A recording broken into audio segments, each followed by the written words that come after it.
The moving truck departed our driveway on a perfect spring morning, leaving behind cardboard boxes stacked like miniature skyscrapers in our new living room. Sarah and I had spent months searching for the right neighborhood, somewhere peaceful, well-maintained, and family-friendly for our soon-to-arrive baby. Whispering Pines Estate seemed ideal with its tree-lined streets, manicured lawns, and sense of order provided by the Homeowners Association. "This is it," I told Sarah, wrapping my arm around her shoulders as we stood on our front porch. "Our fresh start." She smiled, her hand resting on her growing belly. At 5 months pregnant, Sarah needed stability and calm. I promised myself I would provide exactly that. The neighborhood appeared welcoming at first glance. Our next-door neighbor brought over a homemade apple pie.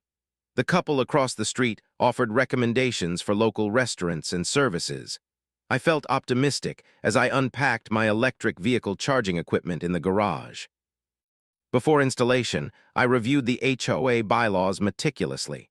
Permanent modifications required approval, but temporary external fixtures adhering to certain specifications were permitted without formal review.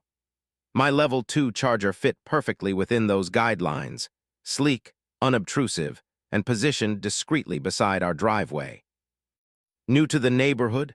a voice called out as I finished the installation. I turned to see a woman in her 50s standing on my property line. Her smile did not reach her eyes, and a clipboard rested against her hip like a sidearm. "I am Karen Thompson, Vice President of the HOA. I introduced myself and explained we had just moved in. She nodded, but her gaze remained fixed on the charging station. "That is certainly modern," she said, emphasizing the word as if it were distasteful. "We keep things traditional around here, very traditional." Before I could respond, she pivoted the conversation. "Your garbage bins should remain out of street view except on collection days, and your mailbox will need to be painted the standard Whispering Pines blue-gray. I can provide the exact paint code." I assured her we would comply with all neighborhood standards. Karen nodded curtly and departed, but something in her assessment of our property left me uneasy. Over the next week, Karen happened to be walking by no fewer than 5 times. Each visit brought new advice, each suggestion delivered with that same frozen smile. "Your doormat should be earth-toned. Those window treatments are visible from the street and should be neutral. Most residents prefer American-made vehicles." The morning I discovered the note taped to my charger, my suspicions were confirmed. Written on HOA letterhead but unsigned, it stated, "Electronic charging devices disrupt community aesthetics. Please remove immediately." I checked the bylaws again.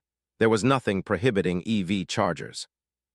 The following Tuesday, I attended my first HOA meeting, hoping to clarify the misunderstanding. Approximately 20 residents gathered in the community clubhouse.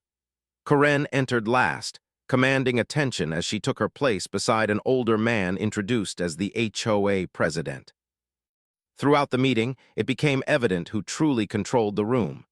The president deferred to Karen on every matter from landscaping decisions to event planning. When I raised my hand to address the charger issue, Karen interrupted before I could finish my first sentence. "New residents often misinterpret our standards," she announced to the room. "We will discuss individual concerns after addressing community priorities." Those priorities consumed the entire meeting time. As residents filed out, Karen approached me with her clipboard. "Your concerns have been noted," she said without looking up. "The board will review and respond appropriately." Driving home that evening, I realized Karen was not merely nosy, she was territorial. And somehow, I had already been marked as a threat to her carefully controlled domain. 3 days after the HOA meeting, an official warning appeared in our mailbox.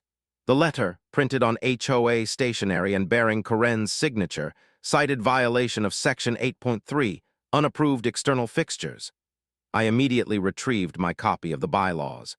Section 8.3 referred specifically to permanent structures like sheds and gazebos, not temporary charging equipment.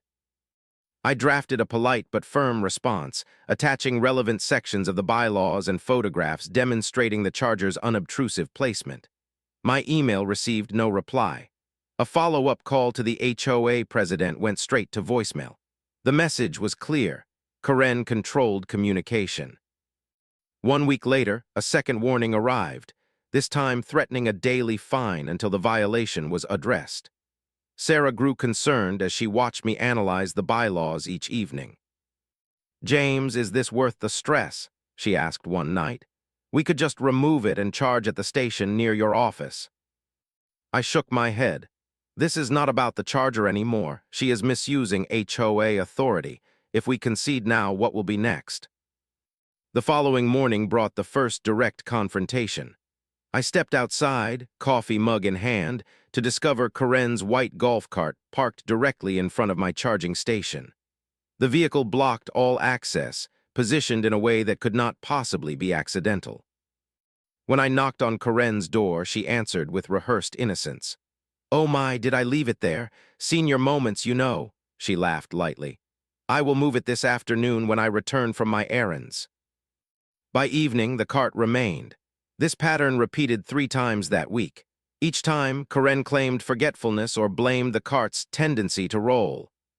After the fourth occurrence, I photographed the cart's position, noting the wheel chocks she had placed to prevent actual rolling. Sarah began to avoid the front yard entirely. "She watches me," my wife confided one evening. "Yesterday, she was taking notes while I unloaded groceries. Notes, James, about groceries." The situation escalated when Karen's cart appeared before dawn, positioned even more deliberately across my driveway section.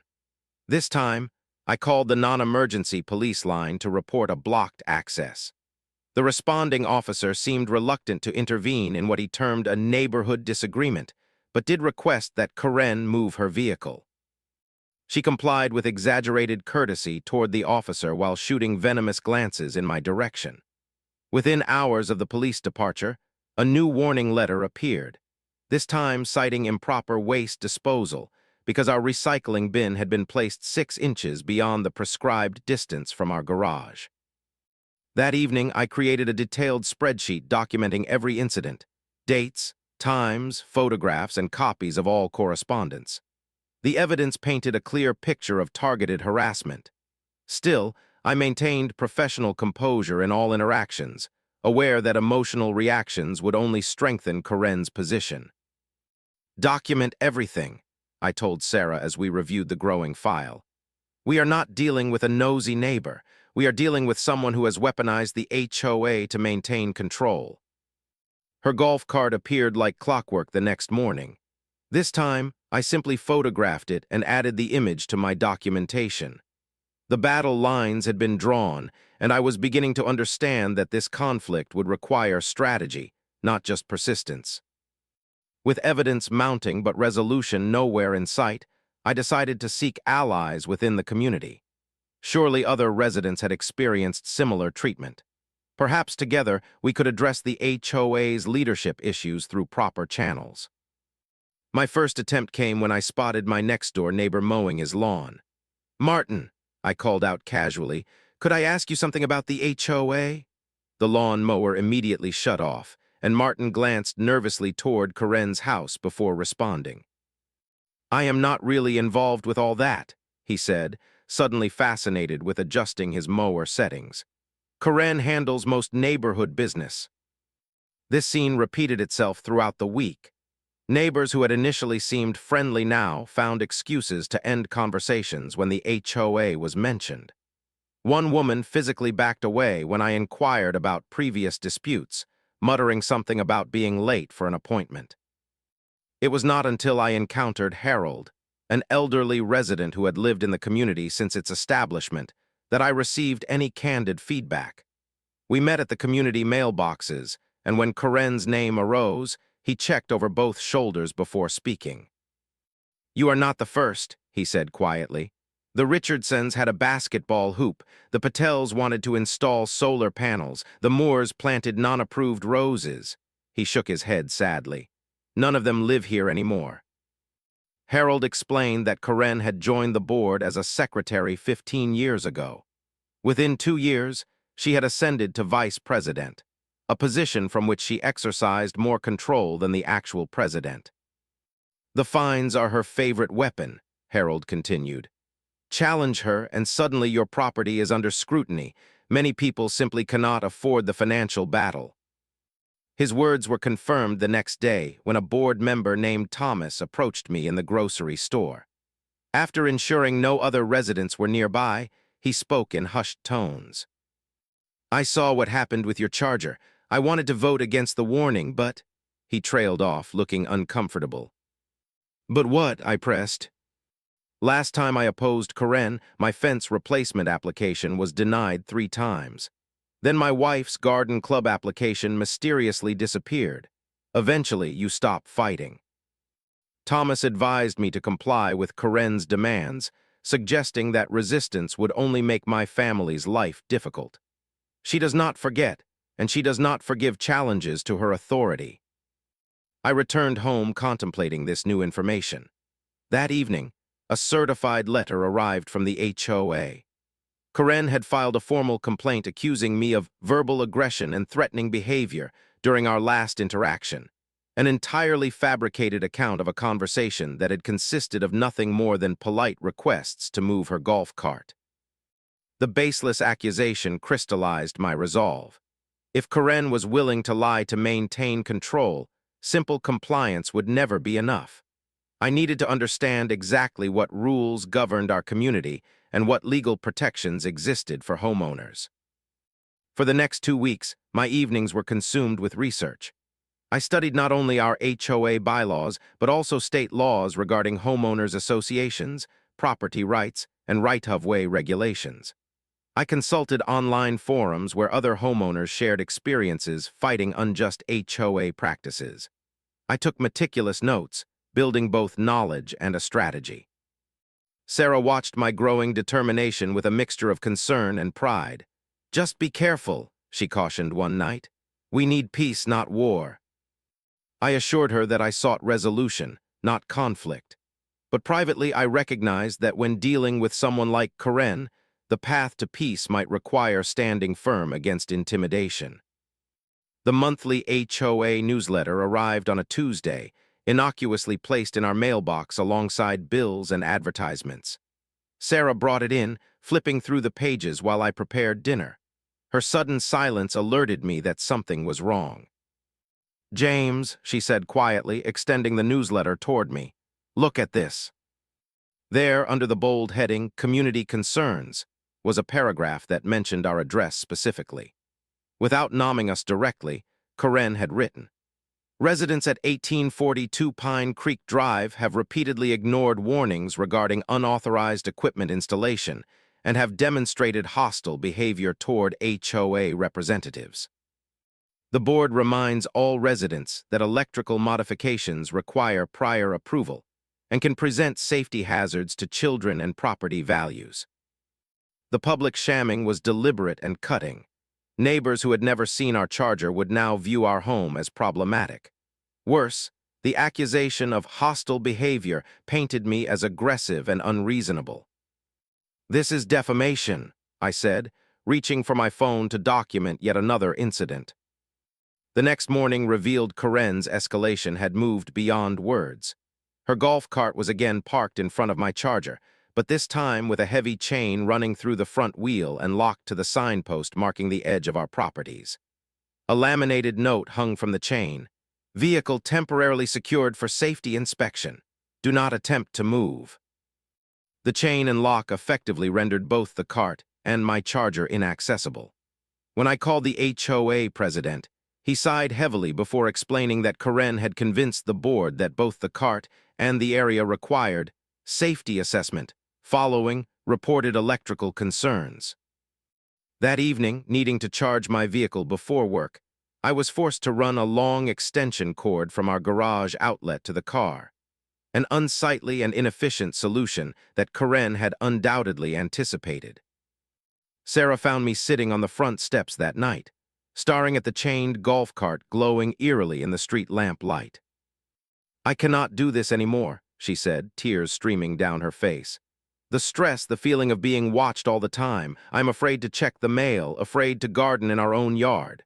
Her hands trembled as she sat beside me. "This is supposed to be our home, James, our safe place." Her breakdown was the final straw. The next morning, I contacted the City Code Enforcement Department. I explained the situation, emphasizing the blocked access to my property and the improper use of a street signpost for private vehicle security. The department representative sounded skeptical, but agreed to send an inspector. Karen's response was swift. That afternoon, another HOA letter appeared, this time citing a violation for improper cord placement creating trip hazards. The letter included a $50 daily fine until the extension cord was removed. The calculated cruelty of forcing me to use the cord, then penalizing me for it, demonstrated how thoroughly Karen had constructed her trap. At the next HOA meeting, I arrived prepared with a comprehensive presentation. Photographs, timeline, bylaws citations, and references to relevant municipal codes. When the open forum portion began, I approached the podium with my materials. "Before I begin," I said, "I want to clarify that my intentions have always been to be a good neighbor and community member." Karen interrupted immediately. "We have a full agenda tonight. Individual complaints should be submitted in writing." "This is not merely a complaint," I countered. "This is about misuse of HOA authority and targeted harassment." Karen's eyes narrowed as she gestured to the president. "Gerald, please remind residents of proper meeting protocol." Gerald cleared his throat nervously. "Perhaps we should move on to the next agenda item." I stood my ground. The bylaws specify that residents are entitled to 5 minutes of floor time during open forum. I have 3 minutes remaining. A murmur ran through the assembled neighbors. Karen's face flushed with anger as she recognized the public challenge to her authority. "Fine," she said coldly. "Continue." I presented my evidence methodically, concluding with the chained golf cart and the contradictory fines. When I finished, Karen merely smiled. "That is not how we do things here," she said dismissively. "Your understanding of the bylaws is creative. The board will review your concerns and respond appropriately." The meeting moved on, but I noticed several residents glancing my way with what appeared to be newfound respect. Or perhaps it was simply surprise that someone had dared to speak up. Walking home in the darkness, I realized that Karen was not just petty or power-hungry. She was dangerous precisely because she had created a system where her will superseded fairness, reason, and even written rules. The city code enforcement inspector arrived unannounced 3 days later. He introduced himself as Officer Ramirez and produced identification before surveying the situation with my charger and the still-chained golf cart. "How long has this vehicle been parked here?" he asked, taking photographs and making notes. 9 days continuously in this exact position," I replied, providing my documentation. Officer Ramirez measured distances, consulted municipal codes on his tablet, and examined both the chain and the signpost. After 30 minutes of investigation, he nodded decisively. "This constitutes multiple violations," he explained. "The vehicle is blocking access to your property. The chain attachment to a city signpost is unauthorized modification of public property, and the continuous parking exceeds the 72-hour street parking limit." He issued a formal citation that required immediate resolution. When Karen failed to answer her door, Officer Ramirez called for a tow truck to remove the chain. He could not authorize removal of the golf cart itself without additional procedures, but the unshackling of the vehicle was sufficient progress. That evening, I charged my car properly for the first time in over a week. The small victory felt enormous after weeks of frustration. The following morning, I discovered a note in my mailbox. Not an HOA threat, but a handwritten card signed by my neighbors, the Richardsons. "We saw what happened. Thank you for standing up. Let us know if we can help." Later that day, another neighbor approached while I was retrieving the mail. "That took courage," he said quietly. "Karen had my basketball hoop removed last year. My kids still ask why they cannot shoot hoops in our own driveway." These small gestures of solidarity planted a seed in my mind. Individual resistance had proven difficult, but perhaps community action might succeed where personal confrontation had failed. At the next HOA meeting, I arrived early and spoke with several neighbors before Karen's entrance. The mood was cautiously optimistic. During the open forum, I raised my hand and was recognized by the president before Karen could intervene. "I would like to propose a community enhancement project," I announced. "A neighborhood microlibrary where residents can exchange books. It would promote literacy, community spirit, and neighborly interaction." I presented a simple sketch showing a weather-protected bookshelf structure that could be placed in the common area near the playground. Several residents nodded approvingly. Karen's laugh cut through the positive murmurs. "A library? This neighborhood does not read enough to justify such an eyesore. Besides, who would maintain it? Who would ensure inappropriate materials do not appear?" "I would volunteer to maintain it," I offered. "And I would help," added Mrs. Richardson from the back row. Karen's smile tightened. The architectural committee would never approve such a structure. It would attract non-residents and create traffic. The meeting moved on, but Karen's dismissal of literacy and community had not gone unnoticed. Several residents approached me afterward, expressing support for the library concept. That night, inspiration struck as I gazed out our window at Karen's golf cart, once again parked provocatively near my charger, though no longer chained. The vehicle itself, the very symbol of her intimidation, could become something entirely different. I sketched designs late into the night. With carpentry skills from my father and weatherproofing knowledge from my contractor brother-in-law, I developed plans to transform a golf cart into a mobile microlibrary. The wheels would be locked in place, the seating area converted to shelving, and a clear acrylic roof added for weather protection. The next morning, I shared my vision with the neighbors who had expressed support. Their enthusiasm was immediate. One offered building materials. Another suggested children's books from her teaching days. A third volunteered his driveway as a construction site, safely out of Karen's line of sight. "But how will you get her cart?" Mrs. Richardson asked the question everyone was thinking. "I am not planning to take her cart," I clarified, "but I am going to build something that might make her reconsider how she uses it." The spark of resistance had ignited something powerful, not merely opposition to Karen's tyranny, but a positive vision for community renewal. For the first time since moving to Whispering Pines, I felt truly connected to my neighbors. The annual HOA Leadership Conference could not have been scheduled at a more perfect time. Every year, board members from associations across the state gathered for a 3-day weekend of workshops and networking. Karen never missed the opportunity to assert her importance among her HOA peers. "She leaves Friday morning and returns Sunday evening," confirmed Thomas, who had become an invaluable ally. "The president never attends, so she will be gone the entire weekend."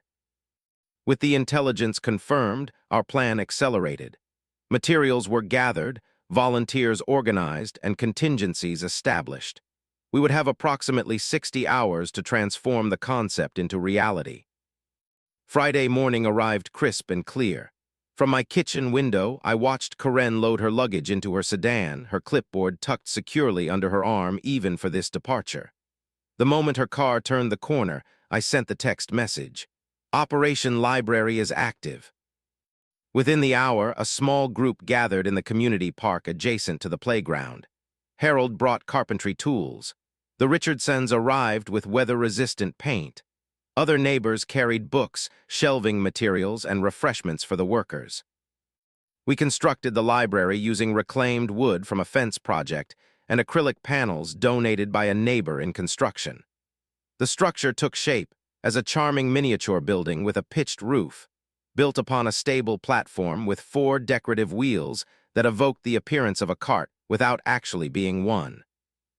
By Saturday afternoon, the library stood complete, painted in community-approved colors, sealed against the elements, filled with books for all ages, and anchored securely to concrete footings we had poured in the park's reading area, an officially designated space in the original community plan. The crowning touch was a professionally crafted plaque mounted prominently on the front. "Whispering Pines Community Library. Community First.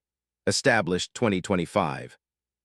We documented every step of the construction with photographs and video, carefully following all relevant bylaws regarding community improvements. The structure stood on common property, utilized approved materials, and enhanced the designated reading area without obstructing any pathways or lines of sight. Sunday morning brought curious residents to inspect the new addition. Children pulled parents by the hand, excited to examine the books inside. Neighbors introduced themselves to one another, many meeting for the first time despite years of proximity. The atmosphere had transformed from one of isolation to genuine community engagement. When Karen's sedan appeared Sunday evening, we were prepared. Several neighbors casually occupied the park benches near the library, watching as she drove past, braked suddenly, and reversed to stare at the new structure. Her reaction exceeded our expectations.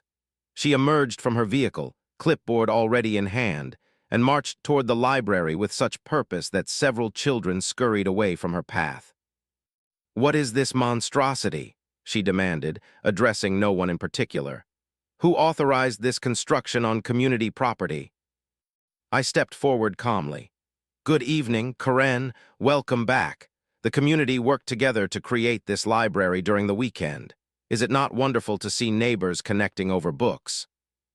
Her face flushed crimson. "This was not approved by the architectural committee. It will be removed immediately."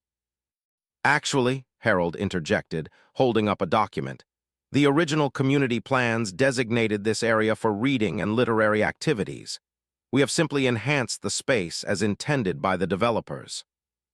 Karen sputtered, struggling to process this challenge to her authority. "That golf cart design is deliberately provocative. You are mocking me." "It is not a golf cart," Mrs. Richardson stated firmly.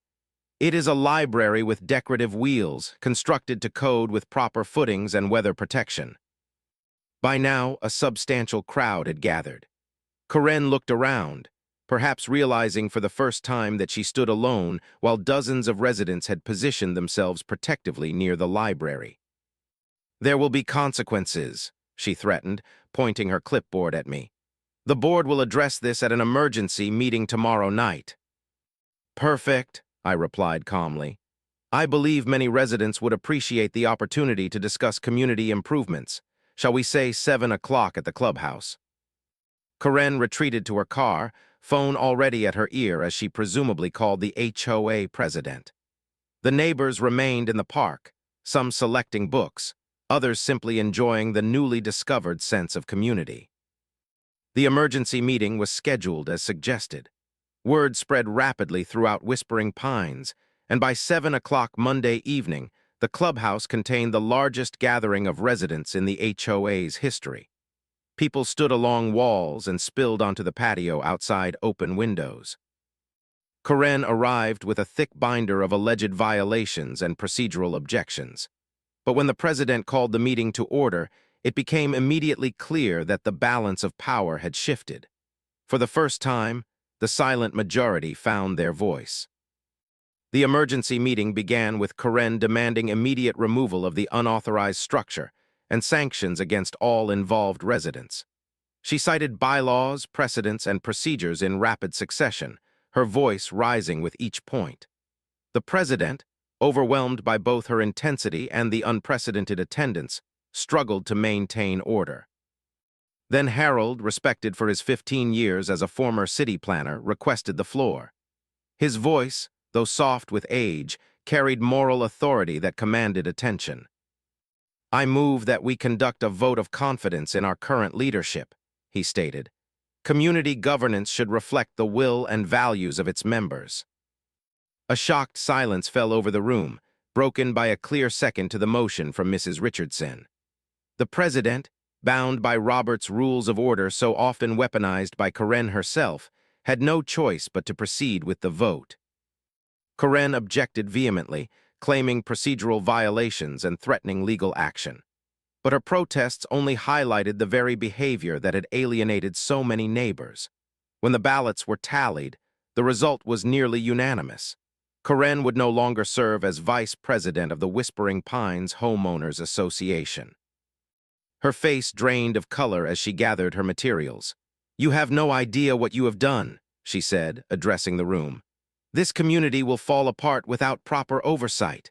She departed without further comment, the door closing firmly behind her. In the weeks that followed, a remarkable transformation occurred throughout Whispering Pines. A new board formed, with Harold serving as advisor to a diverse group of residents committed to transparency and genuine community welfare. Meeting minutes were published promptly. Financial records became accessible. Communication channels opened for constructive feedback. I was invited to join the newly formed Improvement Committee, tasked with identifying opportunities to enhance shared spaces and strengthen community bonds. Our first official action was to formally recognize the microlibrary as a neighborhood amenity, complete with a maintenance schedule and book donation program. The library flourished beyond our expectations. Children gathered there after school. Seniors enjoyed the adjacent benches during pleasant afternoons. Book discussions spontaneously formed among neighbors who discovered shared literary interests. What had begun as a symbol of resistance had become the heart of a revitalized community. Karen retreated into relative seclusion. Occasionally, we would see her curtains shift when activity near the library grew animated. She declined invitations to community events and rarely attended HOA meetings, though she retained her right to vote as a homeowner. One morning, 6 months after the library dedication, I noticed a new children's book on the shelves during my weekly maintenance check. The donation label inside the cover bore Karen's address, but no name. Perhaps it was coincidence, or perhaps a small acknowledgement that community could exist without control. Sarah and I often walked to the park after dinner, pushing our infant son in his stroller along the winding paths of Whispering Pines. The tensions that had marked our early months in the neighborhood had dissipated, replaced by friendly waves and casual conversations with neighbors. "Do you ever regret standing up to her?" Sarah asked one evening as we watched the sunset from a park bench near the library. I considered the question carefully. "I regret the stress it caused you," I answered honestly. "But I do not regret refusing to surrender to intimidation. Sometimes peace requires courage." My electric vehicle now charged without incident beside our driveway. The HOA newsletter featured positive stories about community members and transparent updates on association business. New residents received welcome baskets and clear guidance on bylaws intended to maintain quality of life, not control personal choices. In a strange way, I owed Karen a debt of gratitude. Her golf cart, once parked as a barrier, had inspired the very thing our neighborhood needed to break free from isolation and fear. The wheels that had been meant to block progress had instead helped us roll forward into a better version of community. When I drive past the library today, I sometimes remember those difficult early months. But mostly, I see children selecting books, neighbors exchanging greetings, and the simple power of people standing together against petty tyranny. Karen had tried to use her golf cart to block one charger. Instead, she had helped us build a connection that charged an entire community.